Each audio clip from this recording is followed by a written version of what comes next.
ఈ రోజు Hindupuram bar association ఆధ్వర్యంలో పట్టణంలోని కోర్టు నుండి చిన్న మార్కెట్ పరిగి బస్టాండ్ మీదుగా మేడాపురం సర్కిల్ వరకు బైక్ ర్యాలీ నిర్వహించడం జరిగింది.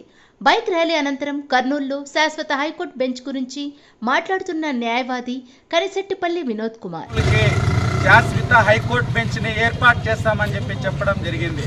నారా లోకేష్ గారు ఇంకా ఏమన్నారంటే నెల రోజుల్లోపే కర్నూలుకు వచ్చి ఇది నాది బాధ్యత, నారా లోకేష్ గారు బాధ్యత తీసుకుంటున్నారు, కర్నూలులో శాశ్వత హైకోర్టు బెంచ్ ఏదైతే ఏర్పాటు చేయడం మాది బాధ్యత అని చెప్పడం జరిగింది.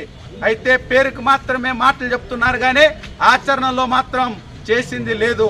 కాబట్టి రాయలసీమలో ఉన్నటువంటి ప్రతి ఒక్క న్యాయవాది కూడా ఈరోజు కడుపు మండి రాయలసీమకి జరుగుతున్నటువంటి అన్యాయం పట్ల ఇప్పటికే రాష్ట్రం విడిపోయి రాయలసీమ గతంలో ఏదైతే మద్రాసు నుంచి విడిపోయినప్పుడు కర్నూలు రాజధాని అని చెప్పారు, ఉమ్మడి ఆంధ్రప్రదేశ్ ని హైదరాబాద్ చేశారు.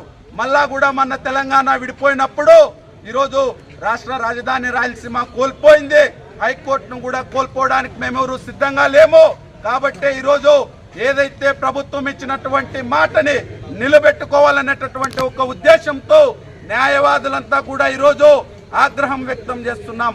కాబట్టి ఏదైతే కూటమి పెద్దలు ఇచ్చినటువంటి మాటని తప్పకుండా ఖచ్చితంగా కర్నూలులో శాశ్వత హైకోర్టు బెంచ్ ని ఏర్పాటు చేయాలని చెప్పి ఈరోజు న్యాయవాదుల పక్షాన పెద్ద ఎత్తున మేము డిమాండ్ చేస్తున్నాం. లేని పక్షంలో ఇప్పటికే ఎంఆర్ఓ గారికి అలాగే బైక్ ర్యాలీలో దశల వారి ఉద్యమాలని చేపట్టాం. మరింత ఉద్యమాన్ని ఉధృతం చేయడానికి న్యాయవాదులందరూ సిద్ధంగా ఉన్నారని చెప్పి ఈరోజు ప్రభుత్వానికి హెచ్చరిస్తున్నాం. శాశ్వత హైకోర్టు బెంచ్ ని వెంటనే కర్నూలులో శాశ్వత హైకోర్టు బెంచ్ ని వెంటనే కర్నూలులో శాశ్వత హైకోర్టు బెంచ్ ని వెంటనే ఈ అవకాశం ఇచ్చినందుకు ప్రతి ఒక్క న్యాయవాదులకి పేరు పేరున ధన్యవాదాలు తెలుపుతున్నాను.